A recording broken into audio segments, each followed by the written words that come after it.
Vous avez créé une activité interactive, que ce soit une minuterie, un jeu, des cartes mémoire et vous les avez créées avec l'option Canvas de Gemini, et vous vous retrouvez dans cette interface.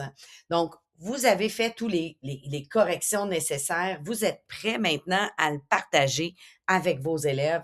Comment est-ce que c'est possible?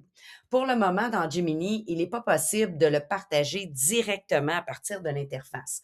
Il y a effectivement un bouton partager. On attend avec impatience d'autres possibilités dans ce menu qui vous permettraient, par exemple, de simplement cliquer, l'ajouter à un groupe Classroom, d'avoir un lien et de partager le tout avec un lien directement.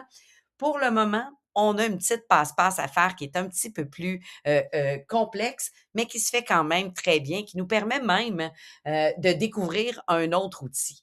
Donc, vous voyez que mon application ici, j'ai un petit exerciceur de pratique d'algèbre. L'élève clique, a une équation à résoudre, inclut sa valeur, met la réponse, se fait dire, pas du tout, réessaie. Donc, j'aurais pu retravailler mon application en lui disant, bon, j'aimerais que quand l'élève ne réussit pas, tu lui donnes un indice, par exemple. Mais admettons que je suis maintenant très heureuse. Le code s'est fait tout seul. Moi, j'ai pas joué là-dedans, mais c'est ce code qui va me permettre d'exporter mon application ailleurs. Donc, soit en copiant le code complètement ici, il serait modifiable aussi. Si je connais le code, j'aurais pu aller jouer dans le code moi-même. Mais je vais copier le contenu qui va en fait venir copier tout ce que vous voyez ici dans la section code. Je vais ensuite ouvrir Google et je vais venir chercher un, un outil qui s'appelle Site. Donc, Google Site nous permet de créer des sites web. Vous pouvez en créer là, pour toutes sortes de choses, des portfolios numériques, un site de classe. Les élèves pourraient créer leur propre site qui deviendrait, par exemple, leur blog. Mais ici, on va se créer un site de ressources pour mes élèves. Donc, je vais partir d'un site vierge. Sachez qu'il y a des modèles. Mais je vais partir d'un site vierge et je vais l'appeler site de ressources. Donc, site de ressources, je vais lui donner le même nom qui va être le nom de mon site, site de ressources. Donc, je pourrais ici venir mettre du texte et dire bonjour les élèves et mettre un message, par exemple, et faire de la petite mise en page, venir mettre que c'est le titre, venir centrer le tout. Pour intégrer le code que je viens de coller, je vais venir ici dans le menu Insérer, le même qui me permet d'ajouter des zones de texte, des images, des documents provenant de mon disque et toutes sortes d'éléments, des vidéos, des boutons, des cartes et autres. Eh bien, je vais venir choisir plutôt le bouton qui s'appelle Intégrer. C'est d'ailleurs le petit symbole à repérer dans d'autres outils parce que du code, ça s'intègre sur Google Site, mais beaucoup d'outils nous permettent d'intégrer le code. Donc, si vous avez d'autres outils et que vous voyez ce petit symbole, c'est probablement que vous pouvez venir copier le code de ce que vous avez créé. J'ai deux choix. Je peux coller à partir d'une adresse web, donc coller un site web, par exemple, mais ici, j'ai intégré le code et je vais venir tout simplement coller tout le code que j'ai pris ici, qui s'est copié et ajouter, cliquer sur suivant. Un aperçu va bien me dire que c'est le bon code. Donc, c'est vraiment ça. C'est ma pratique d'algèbre que je veux insérer ici. Et vous voyez que j'ai un petit carré, il va se mettre à gauche, mais bien sûr, ça se déplace.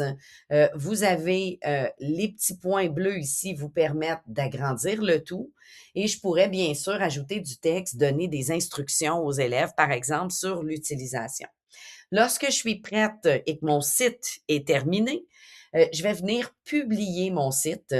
Je vais la première fois me faire demander est-ce que c'est vraiment l'adresse que vous voulez utiliser et on va me demander qui peut consulter mon site.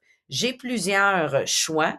Je peux le laisser par défaut à seulement mon établissement scolaire. L'élève va donc avoir besoin d'être connecté à son compte scolaire. S'il est connecté à son compte personnel, il ne pourra pas accéder aux ressources.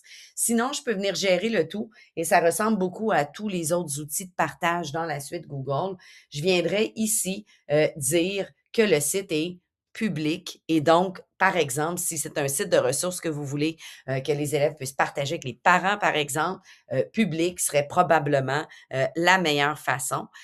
Sinon, on peut le partager aussi directement, avec, des collègues. Donc, je pourrais, par exemple, venir le partager, avec ma collègue Chantal qui pourrait aussi éditer le site. On pourrait donc être 3 enseignants à bonifier, le site de ce côté-là. Lorsque c'est fait, je clique sur terminer, je publie et mon site est maintenant en ligne. Le petit trombone ici là, me permet de copier mon adresse et de le partager. On va aller voir ce que ça a l'air pour un élève. Oups, je vais republier et je vais venir chercher mon adresse. Je vais copier le lien et on va venir ici publier le tout. Et voilà. Donc, la bonne adresse copiée. On voit mon site. Bien sûr, j'aurais pu le rendre plus joli. Vous comprendrez que là, je suis allée rapidement. L'élève va voir exactement ça. La seule chose qu'il ne verra pas, c'est le petit crayon ici qui, moi, de mon côté, parce que je suis en édition, je peux revenir en tout temps dans mon site. En tout temps, je peux recliquer sur publier, donc je peux effectuer des modifications. Tout s'enregistre automatiquement. Donc, si la cloche sonne, j'avais pas terminé, je veux pas tout de suite le publier, je peux quitter, revenir, compléter mon travail et je republie.